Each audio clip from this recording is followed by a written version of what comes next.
하나님 아버지 감사합니다. 오후 시간을 저희가 잘 보내고 이제 이 시간 함께 모여서 주의 말씀을 우리가 읽으며 하나님의 음성을 듣기를 원합니다. 계속 저희들의 마음과 생각을 하나님께서 주장하여 주셔서 이 헌신의 문제에 대해서 우리가 무엇을 생각하고 또 어떤 마음의 결심을 해야 될 것인가 잘 돌아보는 또 좋은 결정들을 내리는 그러한 귀한 시간이 되게 도와주시기를 간절히 기도하며 예수 그리스도의 이름으로 간절히 기도합니다. 아멘. 점심시간에 이제 제가 의도적으로 몇 분과 같이 앉아서 여러 가지 제 나름대로의 이제 인터뷰를 진행을 해 보았습니다. 저랑 같이 점심 식사를 하셨던 분들 누구신지 아마 기억이 나실 텐데요. 제가 이제 몇 가지 질문을 이렇게 그냥 인터뷰라고 얘기하지 아니하고 제가 질문을 드렸습니다. 근데 여러 가지 말씀들을 많이 하셨어요. 지금 하고 계시는 일, 그 일에 대해서 제가 이제 몇 가지 여쭤본 것입니다. 무슨 일을 하고 계시는지, 요즘 그 직장의 형편이 어떤지, 상황이 어떤지, 또 그런 일을 하시면서 이제 무슨 생각하고 계시는지, 이런 것들을 제가 점심시간에 몇 분에게 여쭤보았고요. 또 어제 저녁에는 제가 그렇게 했었습니다. 한 분은 그렇게 이야기를 하셨습니다. 이 구조 조정, 그러니까 이 직장 내의 구조 조정으로 인해서 점점 이 목을 조르는 것 같은 그런 상황 속에 있는 것입니다. 그렇지 않겠습니까?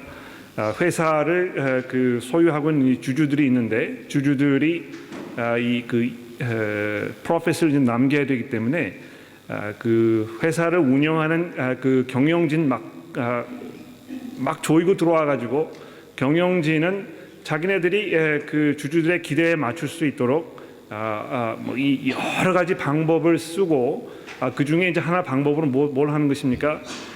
감원을 하고 직장에 있는 사람들의 일을 늘리고 또 일하는 사람들의 그 퍼포먼스, 그들의 성적, 성과 이런 거를 계속해서 이 평가를 내리면서 그들을 막 쪼는 것입니다. 빨리 이 실적을 그럼 가지고 오라고, 왜 이것밖에 안 되느냐고, 그러면서 여러 가지 그 조치를 취하고 그 속에서 정말 이 피를 말리는 것 같은 그런 경쟁이 계속해서 벌어지고 있는 것입니다. 그런 상황 속에서 일하는 것이 별로 그렇게 기쁘지 않아요. 그렇지 않겠습니까? 또 매니저를 만나러 가면 이건 내가 실적을 지금 기대치 만큼 이루지 못했는데 내가 또 무슨 그런 좋지 않은 이야기를 들을까 조바심이 나기도 하고, 또 그런 게 계속 반복이 되다 보면 이 신경쇠약에 걸려가지고요, 이 직장에 나가는 일이 거의 이 고문을 받는 것과 같은 그런 일을 피할 수가 없는 것입니다. 또 어떤 한 분은 가서 도와드리는 그런 분들의 어떤 그 마음의 태도, 또 그분들이 이렇게 일을 하러 갔을 때 대해주는 어떤 그들의 마음 자세라든지 이런 것들로 인해서 정말 마음속에 큰 그 위로를 얻기도 하고 힘을 얻기도 하는가 하면 동시에 마음에 많은 상처가 되기도 하는 그런 일도 이야기를 해주셨습니다. 그렇지 않겠습니까? 여러분도 손님들 이렇게 이제 서빙을 해 보신 그런 일들이 있으시면 이런 경험을 많이 하셨겠습니다만, 고객이 찾아와 가지고 정말 수고 많이 하신다고 너무너무 감사하게 생각하고 이런 좋은 서비스를 우리에게 제공해 주셔서 우리가 정말 감사하다 이렇게 이야기를 해주면 그게 빈말이더라도 얼마나 그것이 동기 유발이 되고 마음을 즐겁게 하는지 모릅니다. 그러나 얼굴을 찌푸리고 들어와 가지고 계속해서 항상 좋지 않은 이야기를 하고 자기 마음속에 있는 어떤 불만을 막 이야기하고 이렇게 하는 것이 한 번, 두 번 반복이 되고 계속해서 그런 상황 속에서 견뎌야 한다면 이 직장 생활을 하는 것이 별로 그렇게 기쁘고 즐거운 일이 아닐 것입니다. 그리스도인들에게 이 헌신에 대해서 이야기할 수밖에 없는 현실은 더 많이 헌신을 하시라고 이야기를 계속해서 해야 하는 그 상황은 어떻게 해서 벌어진 것입니까? 왜 우리가 그 지경에까지 가게 된 것입니까? 많은 분들이 이제 이 그리스도인의 삶에 대해서 이야기를 할 때, 생각을 할 때 정말 그것이 이 짊어지고 갈 수밖에 없는 어떤 그 무거운 짐이고, 이거 하면 할수록 정말 진 빠지고 도무지 뭐 마음속에 어떤 위로나 격려가 되지 않는 그런 그 부정적인 경험이 되는 경우가 얼마나 많이 있는지 모릅니다. 여러분들은 어떤 마음으로 지금 신앙생활을 하고 계십니까? 이 교회에 출석하는 것, 또 교회에서 뭐 이 봉사를 부탁을 받았을 때, 또 전반적으로 여러분의 그 그리스도인의 삶에 대해 생각을 했을 때 여러분들이 어떤 심경을 가지고 계신 것입니까? 이런 것들을 우리가 좀 솔직하게 서로 얘기해보고, 왜 그런 상태에 있는 것인가, 나의 이 영적 상태가 지금 어디에 있는 것인가에 대해서 우리가 이 허심탄회하게 좀 얘기해볼 필요가 있다고 저는 생각을 합니다. 그래서 제가 첫 번째 시간에도 이 헌신이라는 단어를 우리가 들었을 때 느끼는 어떤 그 마음의 부담감, 어떤 그 꺼리낌, 어떤 그 두려움, 또는 이 죄책감, 또 어떤 면에서는 섭섭함, 이런 것들이 많이 우리 가운데 있는 것입니다. 왜 우리의 신앙생활이 그런 정도로 받게 되지 않는 것인가, 이런 생각을 우리가 조금 해볼 필요가 있겠죠. 그러나 일에 대해서 이 긍지와 자부심을 가지고 있는 사람들은 좀 상황이 다릅니다. 제가 이제 그 얼마 전에 그 인턴십이라는 영화를 저희 아이들하고 앉아서 봤어요. 보신 분 계십니까? 그 무슨 영화냐면요, 그 구글이라는 그 회사에 이제 그 새로 뭐 이 신입 사원을 뽑는데, 거기 들어가서 이제 일할 직원들이 뭐 이 그 신입 사원들 뭐 이렇게 막 모여가지고 이제 거기에서 몇 사람을 뽑는 그런 그 과정을 코미디로 이렇게 만들어 놓은 그런 그 영화입니다. 얼마나 재밌게 봤는지 모르겠어요. 뭐 거기 이제 웃지 못할 여러 가지 상황들이 많이 벌어지고, 거기에서 뭐 사람들이 그 아이디어를 짜내고 뭐 이렇게 하는 걸 이제 보게 되는데요. 그 구글이 뭐 그 영화에 이제 얼마나 돈을 투자를 했는지 모르겠습니다만, 세상에서 가장 좋은 직장으로, 정말 거기에 가서 일을 하지 않으면은 뭐 이 삶이 무너지는 것처럼 이 그런 생각을 갖도록 이 영화를 만들어 놓은 것입니다. 정말 나는 그 직장에 가야 되겠다, 거기에만 가게 된다면 내가 정말 행복하고 내 인생의 어떤 그 의미를 내가 발견할 수 있는 그런 곳일 것 같다, 이런 생각을 하도록 만드는 것입니다. 우리가 그리스도인으로 살아가면서 얼마만큼 마음속에 뭐 이 긍지라고 할까요, 자부심이라고 할까요, 이 감격이라고 할까요, 그런 것들을 가지고 있는지 우리가 조금 생각해 보자 하는 그런 그 말씀을 배경으로 해서, 제가 이 주제 강연 3번의 목적은 우리가 그 지금 방금 봉독한 고린도후서 5장을 포함해서 3장, 4장 그 두 장을 함께 살펴보고 5장에서 결론을 내려보려고 하는 것입니다. 그래서 여러분 그 성경을 고린도후서 3장의 말씀부터 우리 함께 살펴보도록 성경을 찾아봐 주시면 그러면 감사하겠습니다. 뭐 잠깐 이제 배경 설명을 한번 해볼까요? 이 고린도후서는 어떤 그 서신서입니까? 고린도 교회에 복음을 전해서 사도로 임명을 받았던 바울 사도가 이 고린도 교회에 있던 성도들과 점점 이제 거리가 멀어지는 그런 그 상황에 도달했습니다. 이 뭐 사도 바울이 고린도 교회 성도들을 향해서 가지고 있던 마음은 변함이 없었습니다만, 고린도 교회에 있는 성도들이 사도 바울을 바라보면서 점점 이 의문점들을 이제 갖기 시작한 것입니다. 이 사람이 과연 사도로서의 자격이 있는가? 정말 우리가 이 사도로 인정할 만한 어떤 그 자격 조건이 되는 사람인가? 이런 그 질문들을 고린도 교회가 이제 막 던지기 시작한 것입니다. 왜 그랬겠습니까? 사도 바울이 뭐 이 별로 그렇게 카리스마가 있고 막 사람들에게 깊은 그런 어필을 하는 그런 사람이 아니었던 모양이죠. 오히려 뭐 열변을 토하고 또 뭐 학식이 많이 있는 것 같고 많은 경험이 있는 것 같고, 그런 그 어떤 선생들이 다른 데서 이 고린도 교회에 와가지고 거기에서 뭐 이제 이 복음 사역을 한다고 이렇게 하는데, 고린도 교회 성도들이 그 사람들을 바라보면서 거기 이제 귀가 솔깃한 것입니다.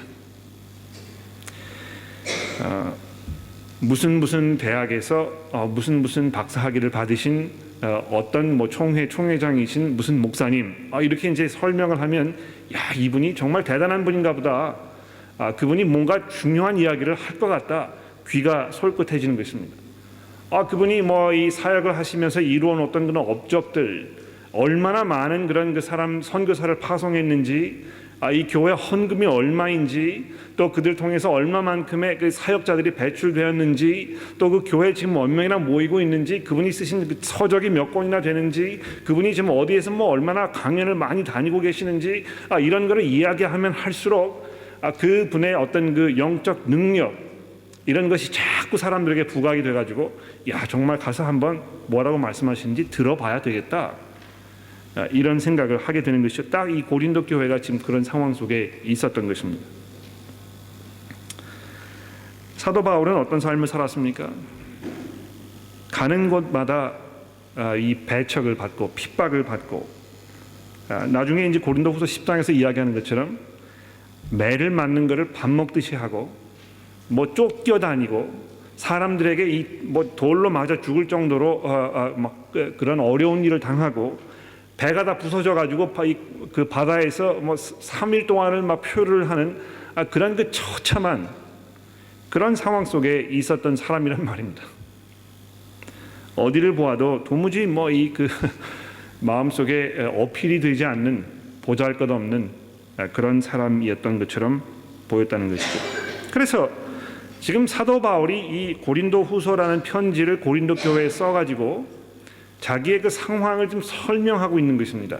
자기의 그 사역을 변론하고 있는 것입니다. 고린도 교회 성도 여러분, 여러분들이 이러이러한 생각을 저에 대해서 가지고 있는 것 제가 이해를 할 수 있는데요, 제 이야기를 좀 들어보십시오. 제가 하나님께로부터 받아가지고 여러분들에게 복음을 전했던 그 복음 사역이 어떠한 것인지에 대해서 여러분 잘 한번 들어보시고 그 다음에 여러분의 그 판단을 내려보십시오. 이렇게 지금 이야기를 하고 있는 것입니다. 그런 것을 배경으로 해서 이 3장부터 사도 바울이 무슨 말씀을 하고 있는지 우리 한번 살펴봅시다. 보실까요? 우리가 다시 자천하기를 시작하겠냐? 3장 1절입니다. 우리가 어찌 다른 사람처럼 추천서를 너희에게 붙이거나 혹 너희에게 받거나 할 필요가 있느냐? 너희는 우리의 편지라 우리 마음에 썼고 못 사람으로 알고 읽는 바라. 너희는 우리로 말미암아 나타난 그리스도의 편지니 이는 먹으로 쓴 것이 아니요 오직 살아계신 하나님의 영으로 쓴 것이며 또 돌판에 쓴 것이 아니요 오직 육의 마음판에 쓴 것이라. 제가 여러분들에게 지금 했던 그 사역의 그 질, 이것을 여러분 보증받기 원하십니까? 제가 이 하나님의 사도로서 이 복음 전한 것이 정말 진정한 복음이었는지 여러분 확인해 보기를 원하십니까? 그렇다면 제가 가지고 있는 그 추천장을 여러분에게 보여드리죠. 이 추천장은 하나님께서 내게 주신 것입니다. 이것이 사람의 손으로 쓴 것이 아니고 하나님의 영으로 쓰여진 이 하나님의 능력이 담겨 있는 그런 추천장입니다. 바로 여러분이 추천장인 것입니다. 사도 바울이 이렇게 이야기하고 있습니다. 얼마나 대단한 추천서인지 모릅니다. 이것이 그리스도 그분에게로부터 직접 온 편지라는 것이죠. 먹으로 쓴 것이 아니고 살아계신 하나님의 영으로 쓰여진 그 편지라는 것입니다. 또 그것이 마음판에 새겨진 그러한 편지라고 지금 사도 바울이 자기의 변론을 시작하고 있습니다. 그것뿐만이 아니고요. 4절에 넘어가 보십시오. 우리가 그리스도로 말미암아 하나님을 향하여 이 같은 확신이 있으니 우리가 무슨 일에든지 우리에게서 난 것 같이 스스로 만족할 것이 아니니 우리의 만족은 오직 하나님께로부터 나느니라. 이 만족이라 이렇게 단어를 선택을 해서 번역을 해서 이게 좀 무슨 말인가 약간 그 오해가 있으실지 모르겠습니다. 이걸 좀 풀어서 이야기를 드린다면 제가 분명한 확신 한 가지가 있는데요. 우리가 지금 뭐 무슨 사역을 어떻게 하든지 간에 그것은 우리 스스로의 어떤 그 능력, 우리 스스로의 자격 이런 것으로 하는 것이 아니고 하나님께서 주신 그 자격으로 하는 것입니다. 지금 이렇게 이야기하고 있는 것입니다. 우리의 그 충분함, 이 사역을 감당하기에 충분한 이 사역은 하나님의 능력으로부터 우리가 받아서 지금 하고 있는 것입니다. 이렇게 이야기한단 말이죠. 그래서 6절에 보십시오. 그가 또한 우리를 새 언약의 일꾼이 되기에 만족하게 하셨는데 그 자격이 충분하도록 하게 하셨다는 것이죠. 율법 조문으로 하지 아니하고 오직 영으로 함이니 율법 조문은 죽이는 것이요 영은 살리는 것이니라. 돌에 써서 새긴 주기하는 율법 조문의 직분도 영광이 있어 이스라엘 자손들은 모세의 얼굴에 없어질 영광 때문에 그 얼굴을 주목하지 못하였거든. 하물며 영의 직분은 더욱 영광이 있지 아니하겠느냐. 정죄의 직분도 영광이 있은즉 의의 직분은 영광이 더욱 넘치리라. 영광되었던 것이 더 큰 영광으로 말미암아 이에 영광이 영광될 것이 없으나 없어질 것도 영광으로 말미암았은즉 길이 있을 것은 더욱 영광 가운데 있느니라. 이 뭐 영광 하니까 영광 괄비가 생각나시는지 모르겠어요. 뭘 말하는 것입니까? 지금 사도 바울이요, 자기의 그 사역하고 구약 시대에 모세가 했던 그 사역을 지금 비교하고 있습니다. 예. 하나님께서 모세를 통해서 이스라엘 백성들에게 율법을 주시지 않았습니까? 그렇죠? 그 율법이 얼마나 대단한 것이었습니까? 모세가 직접 하나님의 그 산에 올라가 가지고 하나님께서 직접 자기의 손으로 이 돌판에다 이걸 쓰셨다, 이렇게 성경이 설명을 하고 있습니다. 모세가 그 율법을 하나님께로 받았을 때 산에서 그 광경을 바라보던 사람들이 얼마나 두려움 가운데 떨었는지 모릅니다. 시내산에 모세가 올라가서요, 내려오지 않아요. 그런데 그 산 아래서 하늘을 올라보니까요, 거기 지금 뭐 구름이 가득 차 있고요, 천둥과 번개가 이 천지를 진동하고요, 나팔 소리가 뭐 이 온 천지를 지금 울려 퍼지고 있는데 백성들이 그 아래서 벌벌벌 떨면서 어찌할 바를 몰라가지고 도무지 우리가 이 하나님의 음성을 들을 수가 없다, 이렇게 두려움 가운데 떨어섰습니다. 모세가 그 산에 올라가서 하나님과 대면해가지고 그 율법을 받아서 이스라엘 백성들에게 내려왔을 때 어떤 일이 벌어졌습니까? 그 얼굴에 광채가 찬란하게 비쳤다는 것입니다. 뭐 충분히 이해가 될 것 같아요. 하나님과 지금 대면해가지고요, 그분의 영광이 이 모세의 어떤 그 외면에 지금 그대로 막 사방에 그 분출이 되고 있는 것입니다.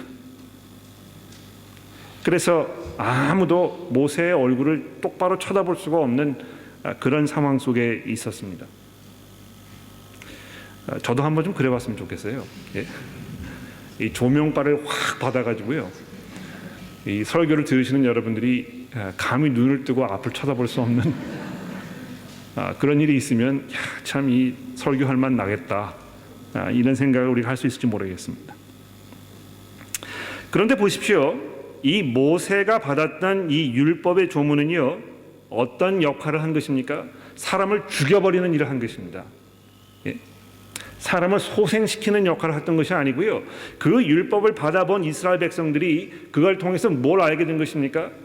우리가 철저하게 하나님 앞에서 죄인이구나, 우리가 도무지 하나님의 이 기준에 맞춰서 살 수가 없는 것이구나, 우리가 이 하나님 앞에 나아가게 되면 우리는 죽을 수밖에 없는 존재이구나 하는 것을 이스라엘 백성들이 그 율법을 통해서 알게 되었다고 나중에 사도 바울이 이야기하고 있지 않습니까?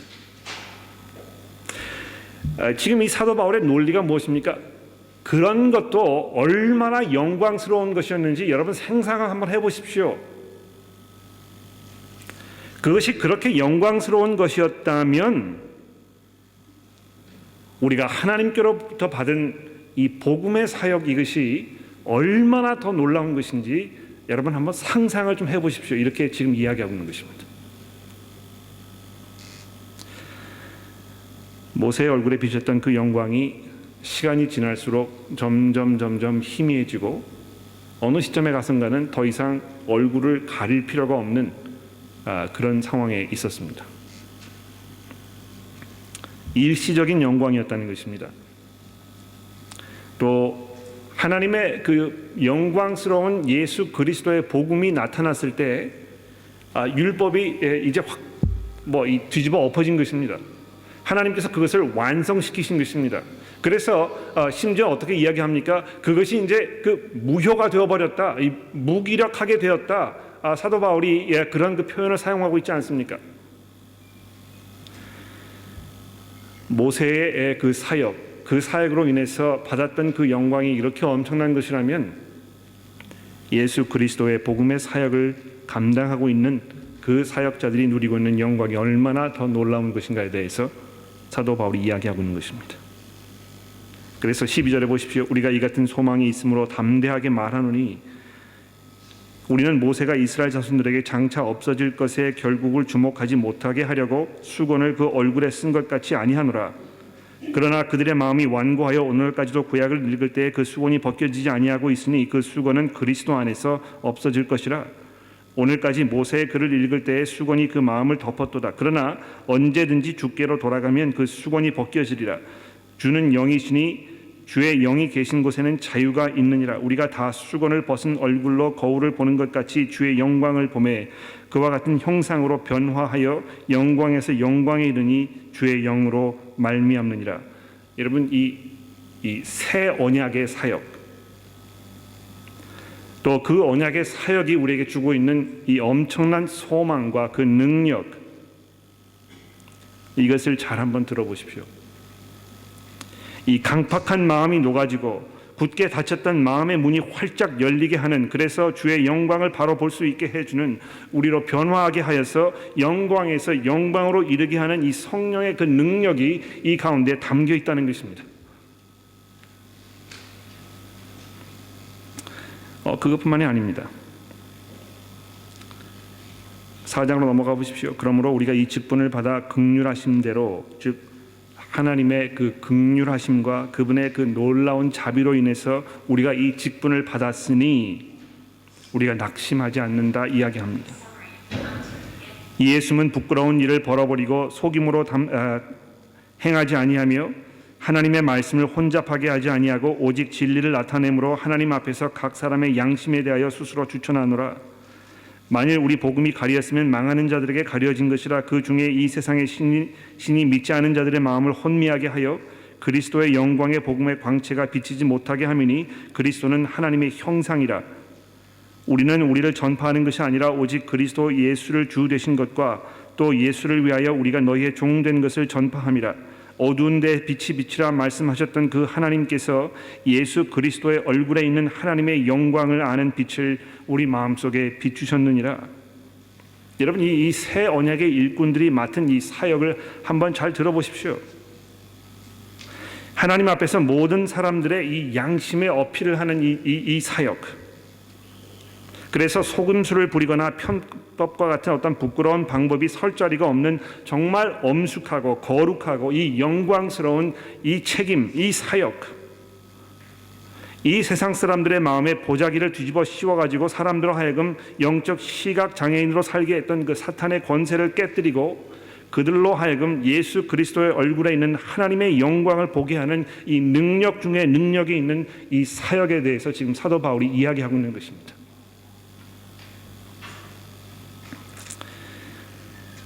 아무도 예수 그리스도를 알아보지 못했을 때, 하나님의 그 영광을 바라보지 못했을 때 하나님께서 어떻게 하신 것입니까? 이 복음의 선포를 통해서 그의 성령의 능력으로 아주 강하게 역사하셔서 사람들의 그 완악하고 패역한 그 마음을 깨뜨리시고 사람들로 하여금 거듭나게 하는, 소생하게 하는, 영생하게 하는, 새로운 생명을 갖게 하는 그런 엄청난 능력을 부어주신 것입니다. 사도 바울은요, 이 능력, 이 말씀, 이것을 하나님의 보배라고 부르고 있지 않습니까? 7절에 보십시오. 우리가 이 보배를 질 그릇에 가졌으니 이는 심히 큰 능력은 하나님께 있고 우리에게 있지 아니함을 알게 하려 함이라. 우리가 사방으로 우겨쌈을 당하여도 쌓이지 아니하며 답답한 일을 당하여도 낙심하지 아니하며 박해를 받아도 버린 자가 되지 아니하며 거꾸로 뛰림을 당하여도 망하지 아니하고 우리가 항상 예수의 죽음을 몸에 짊어짐은 예수의 생명이 또한 우리 몸에 나타나게 하려 함이라. 우리가 살아있는 자가 항상 예수를 위하여 죽음에 넘겨짐은 예수의 생명이 또한 우리 죽을 육체에 나타나게 하려 함이라. 그런즉 사망은 우리 안에 역사하고 생명은 너희 가운데 역사하느니라. 여러분, 이 엄청난 하나님의 이 보배로운 복음이 우리와 같은 연약하고 부서지기 쉬운 그릇에 담겨서 그냥 무기력하게 파묻혀 버리는 것이 아니고요, 오히려 그 속에서 엄청난 이 하나님의 파괴력 있는 그 가공할 능력을 지금 나타내주고 있다는 것입니다.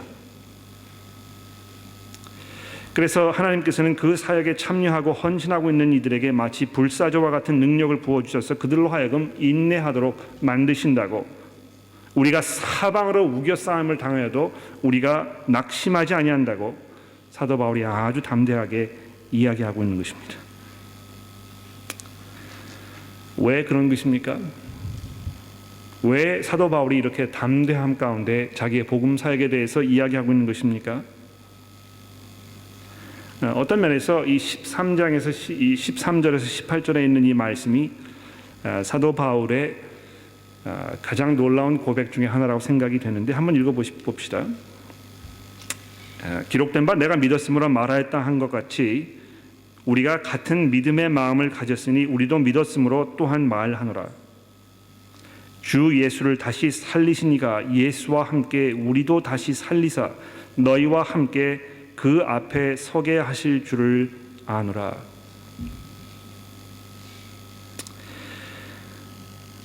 여러분, 이거 보십시오.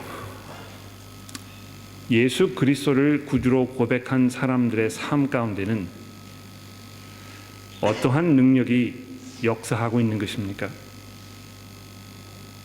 예수 그리스도를 죽음 가운데서 일으키셨던 그 하나님의 능력이 여러분과 저의 삶 가운데 지금 충만해 있는 것입니다. 그래서 우리가 낙심하지 아니한다, 또 이렇게 이야기하지 않습니까? 사도 바울이 낙심하지 않는 것입니다. 사방으로 우겨싸임을 당하여도, 그렇게 핍박을 당하여도, 그렇게 어려운 일 가운데서 힘들게 살고 있어도 우리가 결코 낙심하거나 주저하지 않는다. 우리의 겉사람은 낡아지나 우리의 속사람은 날로 새로워지는도다. 우리의 잠시 받는 환난에 경한 것이 지극히 크고 영원한 영광에 중한 것을 우리에게 이루게 함이니 우리가 주목하는 것은 보이는 것이 아니요 보이지 아니하는 것이니 보이는 것은 잠깐이요 보이지 않는 것은 영원함이니라. 형제자매 여러분, 우리가 영원한 것을 바라보아야 하겠습니다. 이 복음의 영원한 영광을 우리가 기억해야 하겠습니다. 그 복음으로 인해서 하나님께서 이루실 그 구원 사역의 열매들의 그 영원함, 이것을 우리가 주목해 보아야 하겠습니다. 물론 복음 전하는 일, 복음 사역을 하는 일이, 말씀을 나누는 그 일, 이 아주 어려운 일임에 분명해요. 사도 바울이 그랬다는 것입니다. 여러분, 지난주 그 설교 기억나십니까? 사도 바울이 예수를 만나고 나서 회심한 후에 그 즉석에서 예수를 전하자마자 그에게 모진 핍박이 지금 불어닥친 것, 이 누가가 좀 기록하고 있지 않습니까? 내가 이 복음 전하는 일에 내가 헌신하게 되면 내가 얼마만큼의 희생을 해야 될 것인가? 이 문제로 많은 분들이 주저하시고 선뜻 나서지 못하시고 그냥 밋밋하게 미지근하게 그냥 살아오신 방법대로 살아가는 그런 일이 얼마나 비일비재한지 모르겠습니다. 여기 그 무엇신학교에 이제 가셔서 공부를 하고 계시는 전도사님들 계시는데요. 무엇신학교에 가서 공부하는 것이 재정적으로 많은 그런 그 손해를 보는 일임에 분명합니다. 이 좋은 직장을 가지고 있는데 왜 그거를 다 팽개쳐 두고 그 일에 참여하려고 하는 것인가?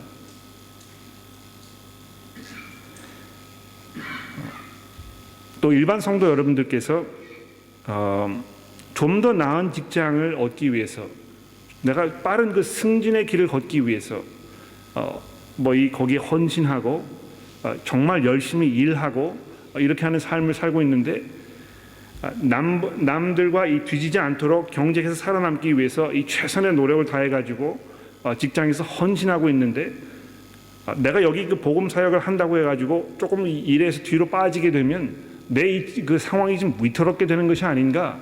위태롭게 될 수밖에 없죠.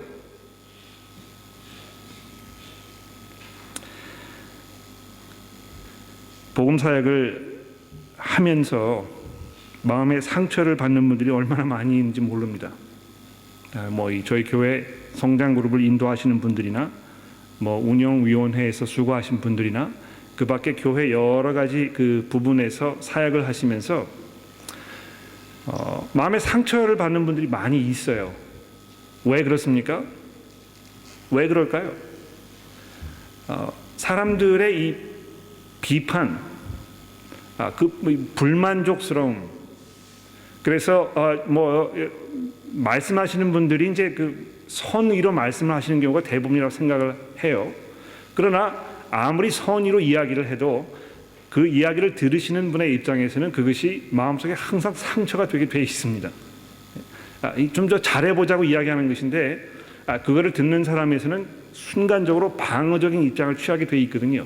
그래서 이렇게 어떤 제안을 하시는 것이 제안을 하는 것처럼 들리는 것이 아니고, 이 맡으신 이 분들께서 이 일을 잘 못하고 있다고 이야기하는 것처럼 들립니다. 얼마나 마음속에 큰 상처가 되는지 모릅니다. 그래서 많은 분들이 선뜻 이 복음 사역에 참여하려고 나서지 않습니다. 이거 하게 되면 괜히 그냥 이 긁어부스럼 만드는 게 아닌가. 나는 좀 뒤에 빠지고 다른 사람이 하실 수 있도록 하겠다.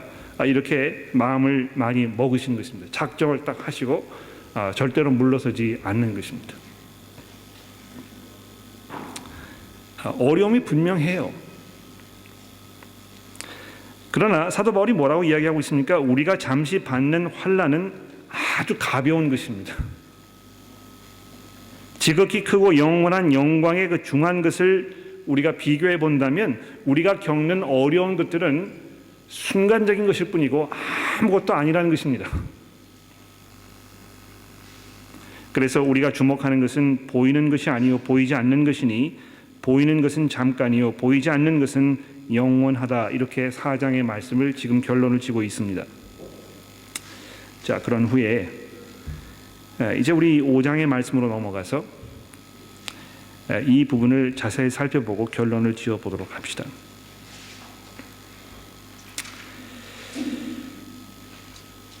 여러분, 사역에 동참하고 있는, 비록 그 사역이 정말 영광스럽고 강력한 힘을 가지고 있는 그런 사역에 분명합니다만, 그 사역에 동참하고 있는 우리들의 현실을 보았을 때 방금 전에 말씀드린 대로 우리는 탄식을 하지 않을 수 없습니다. 주저하게 된다는 것입니다. 우리가 치러야 할 그 대가에 대해서 우리가 좀 생각해보고 선뜻 마음이 내키지 않는 것입니다. 그러나 우리에게는 하나님의 분명한 약속이 주어져 있습니다. 하나님께서 직접 마련해 놓으신 그 집, 하늘에 있는 그 영원한 집, 이것이 마련되어 있다는 그 약속이 있고요. 그리고 그 약속의 보증으로 하나님께서 여러분과 저에게 이 성령을 선물로 주셨다고 지금 본문 말씀이 이야기하고 있습니다. 만일 땅에 있는 우리의 장막이 집이 무너지면 하나님께서 지으신 집 곧 손으로 지은 것이 아니요 하늘에 있는 영원한 집이 우리에게 있는 줄을 우리가 아노라. 참으로 우리가 여기에 있어 탄식하며 하늘로부터 오는 우리 처소로 덧 입기를 간절히 사모하노라. 이렇게 입음은 우리가 벗은 자들로 발견되지 아니하려 함이라. 참으로 이 장막에 있는 우리가 짐진 것 같이 탄식하는 것은 벗고자 함이 아니요 오히려 덧 입고자 함이니 죽을 것이 생명에 삼킨 바 되게 하려 함이라. 곧 이것이 우리에게 이루게 하시려고 보증으로 성령을 우리에게 주신 이는 하나님이심이라. 그러므로 우리가 항상 담대하여 몸으로 있을 때에 주와 따로 있는 줄을 아노니 이는 우리가 믿음으로 행하고 보는 것으로 행하지 아니함이로다. 우리가 담대하여 원하는 바는 차라리 몸을 떠나 주와 함께 있는 그것이라. 그런즉 우리는 몸으로 있든지 떠나든지 주를 기쁘시게 하는 자가 되기를 힘쓰노라. 이것이 사도 바울의 결론입니다. 우리가 몸으로 있든지 떠나 있든지 주를 기쁘시게 하는 자가 되기를 힘쓰노라. 사도 바울이 왜 이 결론에 도달했는지 여러분 아시겠습니까? 이 사도 바울의 그 사역을 돌아보았을 때 거기에 하나님의 그 능력이 얼마나 강하게 나타나는지 모릅니다. 대단한 능력입니다. 그러나 그럼에도 불구하고 그 능력이 담겨져 있는 이 질그릇, 겉에 있는 질그릇은요 아주 보잘것없고 초라해서 정말 이게 다 그냥 부서져 버리고요. 거기에서 뭐 도무지 뭘 기대하기가 어려운 것처럼 보이는 그런 나약한 모습 속에 있다는 것입니다. 그래서 그 사역을 감당하는 사람들이 그것을 감당하면서 더 영원한 것, 하나님의 그 집을 바라보는 그런 마음 속에서 살 수밖에 없게 되었다는 것입니다. 차라리 이 몸을 떠나서 하나님께로 가서 그 영원한 집에 들어가는 것이 더 좋겠다, 이런 마음을 가지고 있는 것입니다. 사도 바울이 그랬잖아요. 빌립보서에서 내가 언제 죽을지 모릅니다. 그러나 나에게는 사는 것도 뭐 큰 문제가 되지 아니하고 죽는 것도 그렇게 큰 문제가 되지 않습니다. 오히려 제가 정말 원하는 것은 예수 그리스도 그분과 연합하는 것입니다. 나는 오히려 그분께 가는 것이 더 기쁘고 더 즐겁고 더 영광스러운 일임에 내가 분명히 압니다. 여러분, 이 헌신이라는 것에 대해서 이야기하면서요, 우리 그리스도인들이 가져야 할 그 마음의 자세에 대해서 한번 생각해 봅시다. 정말 그런 것입니까? 여러분이 하나님의 그 복음으로 인해서 우리의 구원자이고 생명주 되시는 예수 그리스도와 연합하기를 정말 갈구하고 있는 것입니까? 내가 이 땅에서 떠나가지고 그리스도 앞으로 나아가는 것이 오히려 나에게 더 좋은 일이라고 정말 우리가 그렇게 확신하고 있는 것입니까? 그래서 사도 바울이 이야기하기를 내가 몸으로 있든지 떠나 있든지 나는 주를 기쁘시게 하는 삶을 살기를 원한다, 이렇게 고백하고 있다는 것입니다. 그리고 나서 10절에 이는 우리가 다 반드시 그리스도의 심판대 앞에 나타나게 되어 각각 선악간의 그 몸으로 행한 것을 따라 받으려 함이라, 이렇게 이야기하고 있습니다. 그렇습니다, 여러분. 우리가 그리스도의 심판대 앞에 가게 될 것입니다. 그리고 그 앞에서 우리가 하나님의 이 영광스러운 복음을 받은 후에 우리가 무엇을 하면서 살았는지에 대해서 낱낱이 그리스도 앞에 다 보여드려야 할 그 날이 올 것입니다. 물론 그 판결, 그 하나님의 그 심판, 그것으로 인해서 우리가 뭐 지옥불에 떨어지거나 우리의 구원이 뭐 사라져 버리거나 그러지 않을 것입니다. 왜냐하면 우리의 구원은 거기에 달려 있지 않기 때문에 그렇습니다. 그러나 성경이 분명히 우리에게 이야기하는 바가 무엇입니까? 우리가 이 복음을 가지고 열매를 맺은 것만큼의 우리에게 그 보상이 분명히 있을 것이라는 것입니다. 어떤 사람들은 아주 간신히 아무것도 하나님 앞에 보여드릴 것이 없어서 마치 그 영어로 표현하면은요, 그 skin of your teeth 이제 이렇게 이야기하는데, 이 간신히 들어가는 건지 그렇게 이야기하거든요. 이 이빨에는 이 피부가 없지 않습니까? 예? 간신히 그저 그냥 뭐 턱걸이 해가지고 살아남는 그런 분들이 있을 거라는 것입니다. 그러나 반면에 주의 복음으로 인해서 더 많은 사람들이 그리스도의 그 장성한 분량에 이르게 되고, 더 많은 사람들이 그리스도를 만나게 되고 그분께 돌아서게 되고 그분을 증거했기 때문에 어떤 그 삶 속에 몸에 지니고 있는 그 십자가의 어떤 가시들, 상처들, 이런 것이 그리스도의 그 심판대 앞에서 찬란한 영광스러운 모습으로 드러나게 될 것입니다.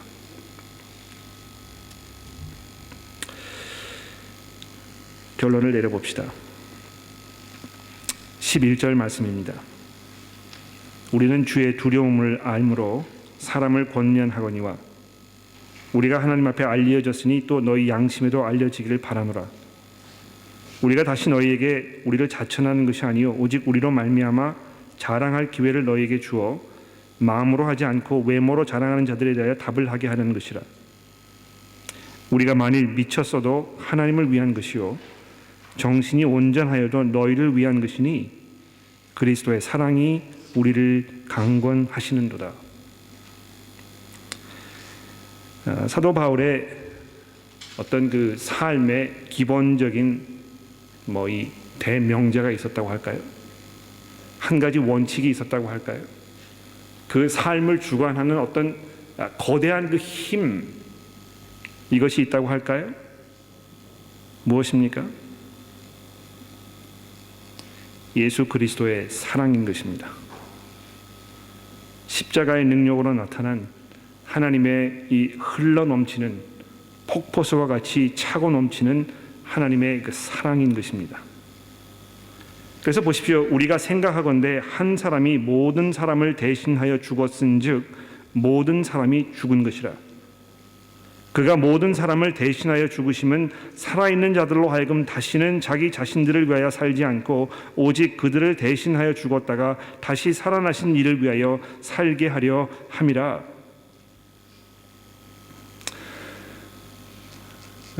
우리가 지금 무엇에 의해서 움직여지고 있는 것입니까? 여러분들이 지금 무엇을 따라서 어떤 길을 밟으면서 무엇을 추구하면서 어떤 방향으로 지금 살고 있는 것입니까? 여러분을 추진시키고 앞으로 나아가도록 하는 그 원동력은 무엇입니까? 사도 바울이 우리에게 이야기하고 있습니다. 예수 그리스도의 사랑이 우리를 강권하시는도다. 여기 이제 강권한다는 이 말을 영어에서 이제 컴펠이라고 이야기를 했는데요. 이 마치 그 거부할 수 없는 그 저항력, 그 어떤 그 능력, 이런 것을 이야기하는 것입니다. 여러분, 그 마치 미군 그 엄청난 항공모함이 있지 않습니까? 그 항공모함을 움직이기 위해서 원자력을 그 항공모함에다 탑재를 시켜가지고요, 이걸 추진하지 않습니까? 막을 길이 없는 것입니다. 그 엄청난 배를 이 앞으로 돌진시키도록 하기 위해서 얼마나 많은 힘이 거기에 들어가겠습니까? 그런데 이 마치 예수 그리스도의 그 사랑, 그분의 그 십자가의 능력이 사도 바울의 이 뒤에 마치 그 원자력 발전소처럼 작용을 해가지고요, 내가 지금 이렇게 하지 않고는 견딜 수가 없다고 사도 바울이 이야기하고 있는 것입니다. 그리고 그것이 사실이라는 것을 분명하게 이야기했을 때 사도 바울이 뭐라고 이야기합니까? 그것을 알고 있는 이 사람들은 더 이상 그들 자신을 위하여 살지 않고 오직 그를 대신하여 죽었다가 다시 살아나신 그 분을 위해서 살게 된다는 것입니다.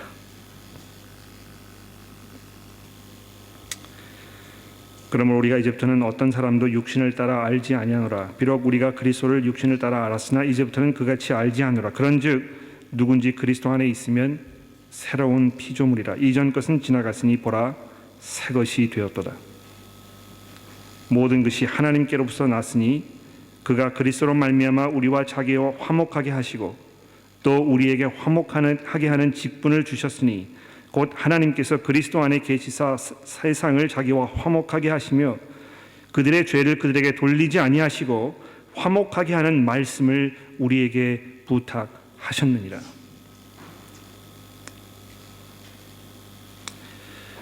여러분, 이것이 얼마나 놀라운 사실입니까? 예?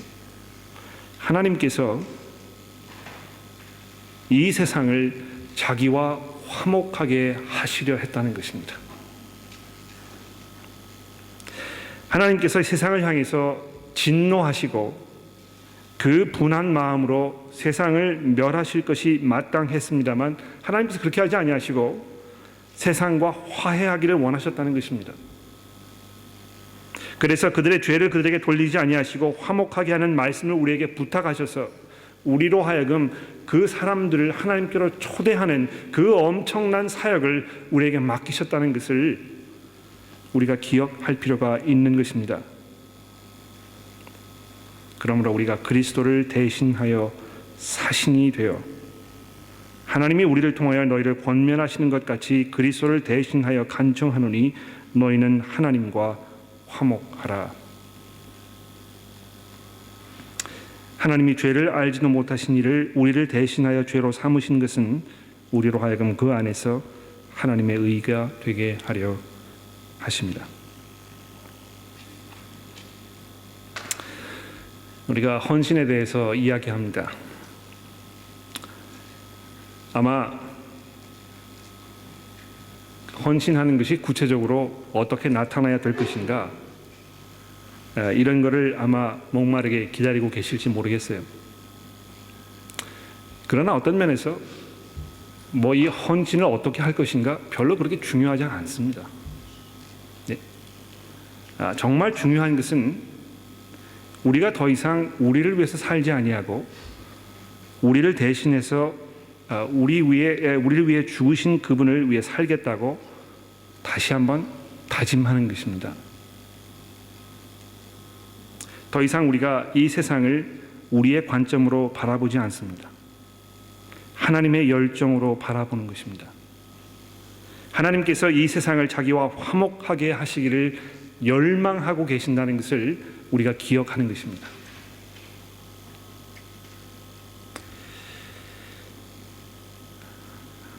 (2차) 대전 당시에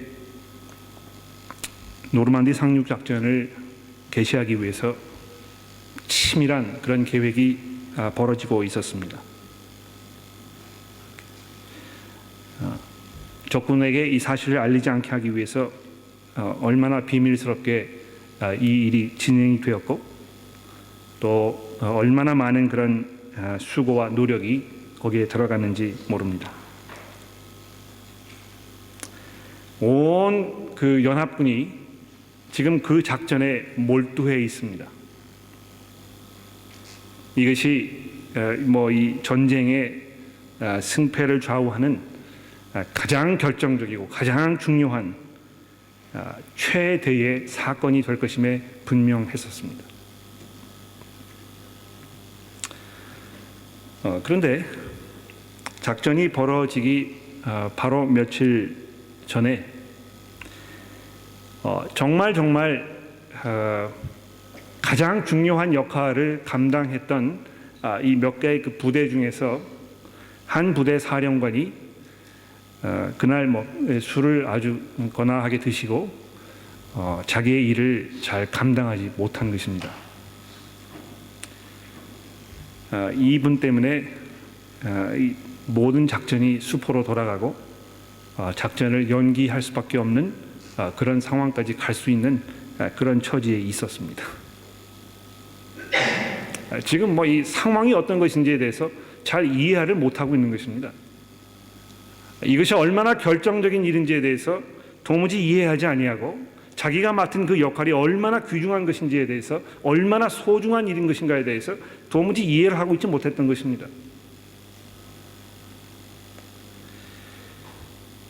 마치 우리가 그런 상황 속에 있지 않은가 이 시간 돌아보아야 하겠습니다. 하나님께서 이 세상을 자기와 화해시키기 위해서 어떤 대가를 치르셨습니까? 그의 아들을 제물로 삼으셨다는 것입니다. 제 아들을 제물로 삼는다는 것 저는 상상을 할 수가 없습니다. 예? 제가 저희 교회 성도 여러분들을 사랑하지만은요, 성도 여러분 중에 누구를 위해서 제 아들을 제물로 내어놓는다면 저는 할 수 없을 것 같아요. 도저히 못합니다. 가능하지 않아요. 저에게 기대하지 마십시오. 예. 그러나 하나님께서 하나님을 원수로 생각하던 여러분과 저를 위해서 그 아들을 아낌없이 내어주셨다는 것입니다.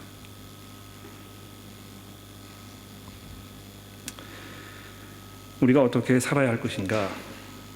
이것이 우리 삶 속에 어떤 모습으로 드러나야 할 것인가?